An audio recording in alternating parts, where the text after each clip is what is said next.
조국학 신당님입니다. 장관님, 아까 그 제로 트러스트 보안 모델 관련해서 제가 기재부에다가 내역 제대로 내라고 요청 말씀드렸잖아요. 이거는 꼭 확인을 좀 해주시기 바랍니다. 안 그러면 전액 삭감됩니다. 네, 그리고 알겠습니다. 같은 결로 교육부에서 계속 과기정통부를 무슨 ATM기처럼 생각을 하는지 AI 교과서 관련돼서인데요. 이거 업체의 클라우드 지원 두 군데가 계속 남아있는데 저는 AI 교과서에 대해서 과기정통부는 과기정통부만의 안이 좀 있어야 된다고 생각을 하는데 전문 부처니까 의견을 주셔야죠.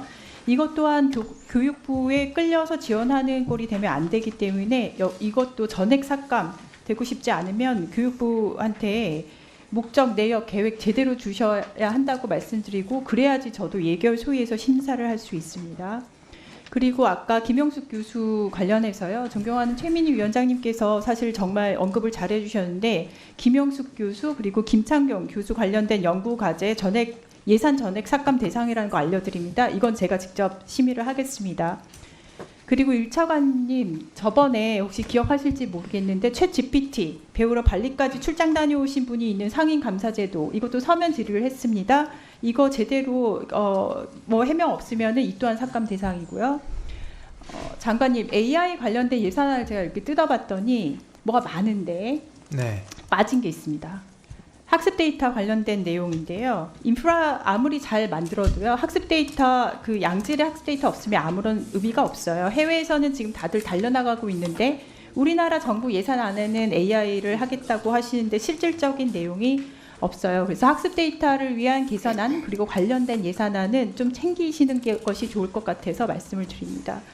그리고 김태규 직무대행님, 예. 사실 국감 중에서 가장 충격적이었던 순간이 있습니다. 언제냐면은 저희 얼굴은 좀 보고 얘기를 하시죠. 예. 네. 한글을 세종대왕이 만들지 않았다라고 말한 한종석 같은 상식 밖에 자격 없는 선거방송심의위원을 방심위원장에 임명했다는 건데요. 그것 때문에 이거 그 방심위에 대해서 예산뿐만 아니라 방심위 자체를 폐지해라 막 이런 공문까지 샀었습니다. 누구?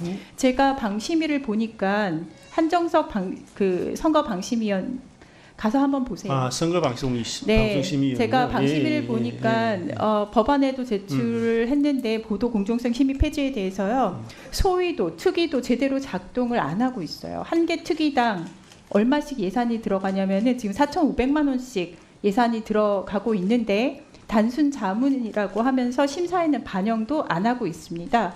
해서 굳이 이런 데다가 예산 넣을 필요 없잖아요. 이와 관련된 예산 삭감도 들어간다는 거 말씀을 드립니다. 그리고 장관님, 과기정통부가 네. 그 대규모 디지털 전환 지원 사업 예산으로 15억 9,600만 원 신규로 넣어주셨어요.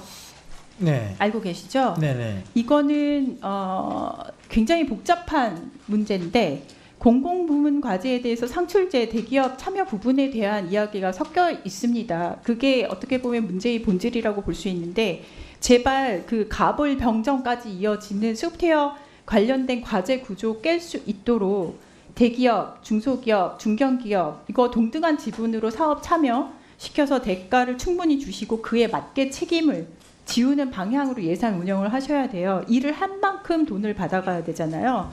법으로도 혹시 아실 것 같긴 한데 과업심의위원회 같은 좋은 제도 있습니다. 근데 작동을 안 할 뿐이에요. 그래서 이것을 이런 거부터 바로 잡아야지 그냥 대규모 디지털 전환 지원 사업이라는 걸로 센터 하나 더 만들잖아요. 이렇게 되면 어떻게 되는지 아세요? 실질적인 업계에서는 이거를 뭐라고 받아들인지 혹시 아실까요? 글쎄요. 네. 말씀해 주시죠. 이거는 어떻게 받아들이냐면은 과기정통부가 이 문제를 실질적인 문제를 해결하려는 의지는 없고 면피용으로 책임 소재도 없고 그냥 진짜 면피용으로 센터 하나 만들어서 보여주기식 행정으로밖에 지금 보이질 않아요. 그렇기 때문에 이거는 센터 하나 만든다고 해서 실질적인 문제가 해결이 되는 것이 아니기 때문에 아까 제가 말씀드렸듯이 가불병정까지 쭉 이어지는 소프트웨어 관련된 그 문제 과제 구조를 바로 잡으셔야 되는 것이지 이거 센터 만드는 예산을 올린다고 해결될 이슈가 아닙니다 해서 관련된 아마 소속 부처가 있을 텐데요. 가서 같이 말씀을 하시고 센터를 만드는 것이 진짜 문제를 해결하는 방안인가 문제의 정의부터 새로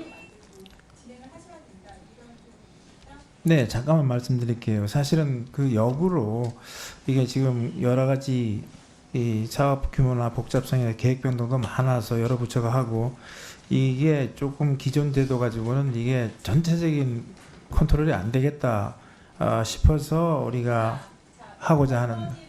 어떤 일을 해서 거기에 대한 책임이 어떻게 되고 그다음에 문제가 생겼을 때 누가 그래서 어떻게 대응을 해야 되는지 하나도 없어요. 가서 한번 보십시오. 예, 좀 더 살펴보겠습니다.